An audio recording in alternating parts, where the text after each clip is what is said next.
ముఖ్యమంత్రి స్టాలిన్ గారి నేతృత్వంలో డీలిమిటేషన్ మీటింగ్ అయితే జరుగుతుంది.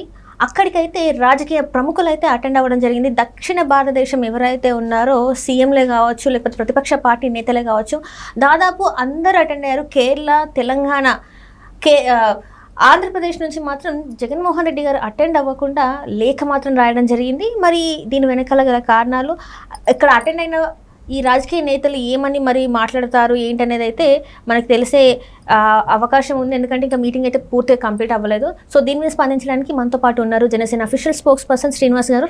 నమస్కారం సార్. నమస్తే సార్. ఇప్పుడు చూస్తుంటే తమిళనాడు ముఖ్యమంత్రి స్టాలిన్ గారి నేతృత్వంలో డీలిమిటేషన్ మీటింగ్ అయితే జరుగుతుంది. ఇక్కడ చాలామంది రాజకీయ నేతలు అటెండ్ అవ్వడం జరిగింది. ముఖ్యమంత్రులతో సహా, ప్రతిపక్ష నేతలతో సహా అందరూ దక్షిణ భారతదేశం నుంచి అటెండ్ అయ్యారు.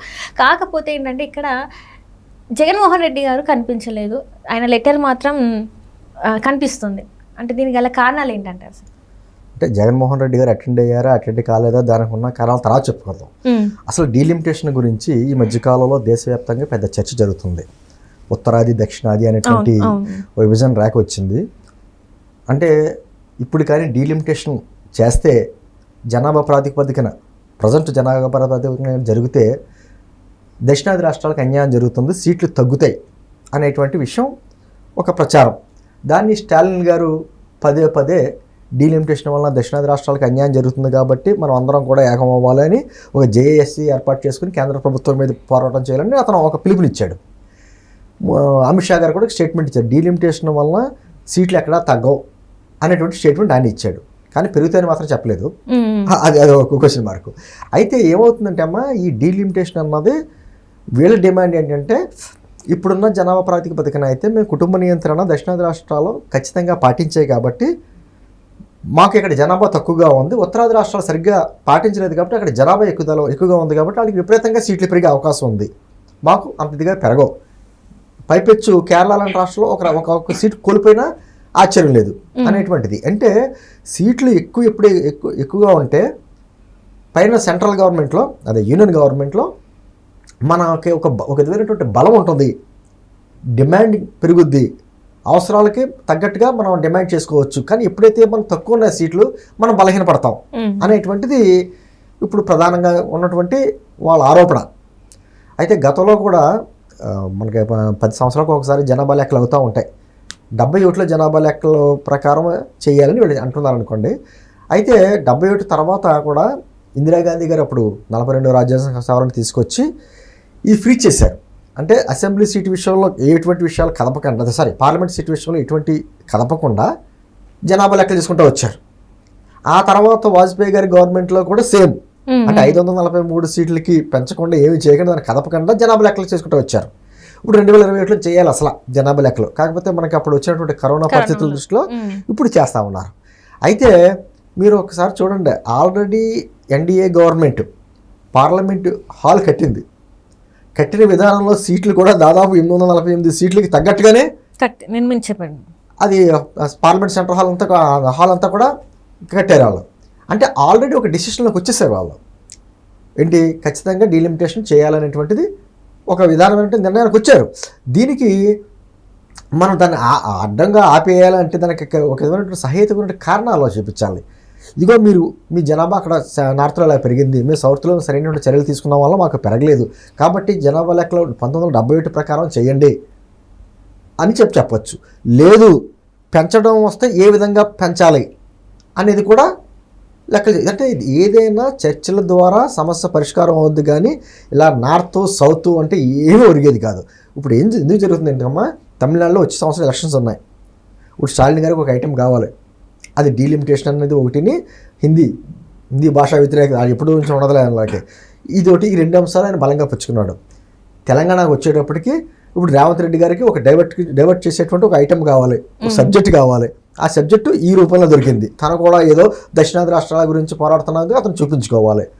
ఇప్పుడు బీఆర్ఎస్ పార్టీ వారికి చావోరేవో, వాళ్ళు కూడా మేము కూడా ఉన్నాం సీన్లో అని చెప్పుకోవడానికి వాళ్ళు వెళ్ళాలి.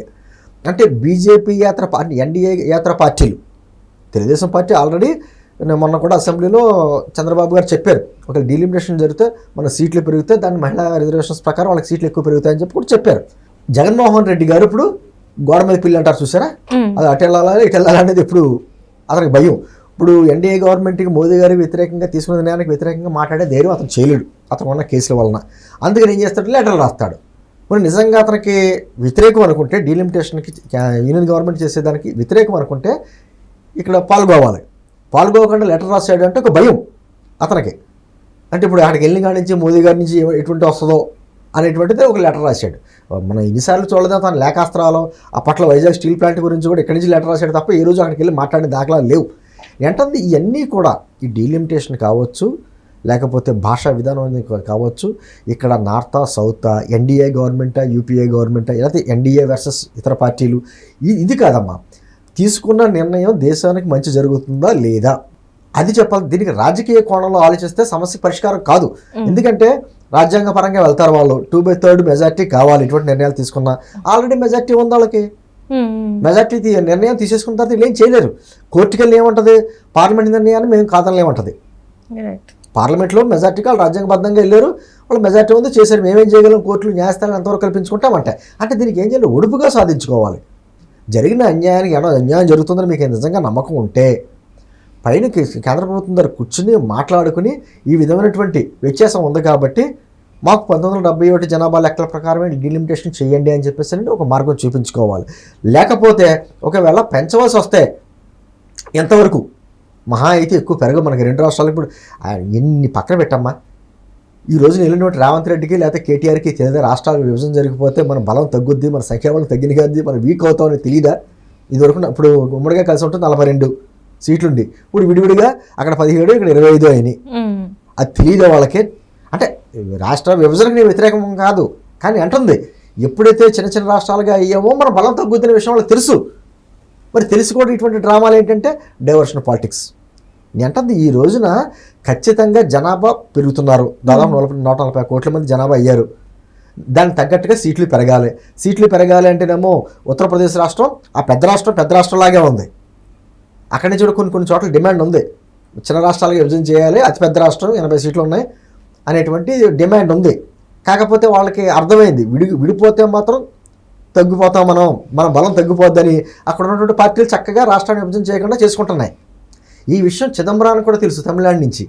ఆ రోజున చూడండి తెలంగాణ విభజన అప్పుడు ప్రకటన చేశాడు.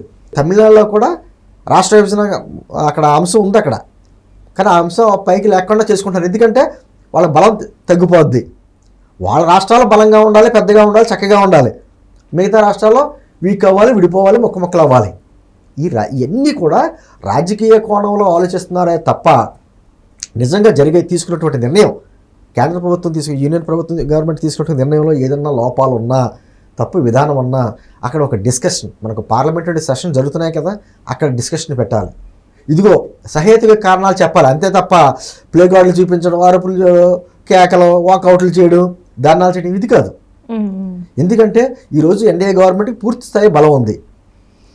ఈ తెలుగుదేశం పార్టీ, జనసేన పార్టీ, ఇటువంటి మిగతా రాష్ట్రాల్లో ఉన్నటువంటి ఎన్డీఏ పార్టీలన్నీ కూడా మద్దతు చెప్తున్నాయి ఆయన తీసుకున్న నిర్ణయం, కేంద్ర ప్రభుత్వం తీసుకున్న నిర్ణయానికి.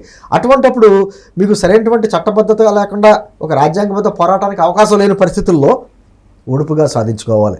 అది కాకుండా కేవలం ఎన్నికలు వస్తున్నాయి కాబట్టి ఇక్కడ ఏదో పోరాటం చేస్తున్నాం, కేంద్ర ప్రభుత్వాన్ని ఎదిరించిన ధీరుడు యోధుడు అని చెప్పుకోవడానికి ఏమైనా స్టాలిన్ గారు ప్రయత్నాలు చేసినా, ఇక్కడ ఉన్నటువంటి పాలిటిక్స్ ప్రకారం ఉన్న పరిస్థితుల ప్రకారం డైవర్షన్ పాలిటిక్స్ చేయాలని చెప్పి రేవంత్ రెడ్డి గారు, కేటీఆర్ గారు లాంటి వాళ్ళు భావించిన, ఖచ్చితంగా బీజేపీ గవర్నమెంట్కి వ్యతిరేకం కాబట్టి వాళ్ళు ఏం తీసుకుంటున్నారు, ప్రతి నిర్ణయానికి మేము వ్యతిరేకం అనే ధోరణిలో కేరళ ఉన్నా, నేను ఏమంటుందంటే అంతిమంగా నష్టపోయేదంటే ప్రజలు నష్టపోతారు. ఇది వద్దు, ఈ గవర్నమెంట్లో ఉంటాయి, లేదా వేరే గవర్నమెంట్లో వస్తాయి, వేరేవారు వస్తాయి, కానీ ఒక నిర్ణయం తీసుకున్న తర్వాత కంటిన్యూ అవుద్ది. ఆల్రెడీ నాకు తెలిసి కేంద్ర ప్రభుత్వం ముందస్తు ప్లాన్ ప్రకారమే పార్లమెంట్ కూడా నిర్మించారు అన్ని సీట్లు పెంచే విధంగాను. కాబట్టి దీన్ని ఏం చేయాలి, ఏ విధంగా పెంచుకోవాలి అనేది ఒక చర్చల ద్వారా సాధ్యం తప్ప ఇటువంటి మీటింగ్ల వలన, జేఏసీల వలన, పోరాటం వలన ఏమీ ఉపయోగం లేదు. దానివల్ల ఇంకా నష్టపోతాం. ఇప్పటికైనా మిగతా పార్టీలు, అది ఎన్డీఏ అయినా, యూపీఏ అయినా, లేకపోతే ఇంకొకళ్ళ కాకుండా ఆ ఆలోచించే కోణం ప్రజల తరపు నుంచి ఆలోచిస్తేనే ఏదైనా పరిష్కారం దొరుకుద్ది. కానీ రాజకీయంగా ఆలోచిస్తే మాత్రం పరిష్కారం దొరకదు. మళ్ళీ సమస్య మరింత సంక్లిష్టం అవుతుంది. Right sir, right. Thank you so much sir.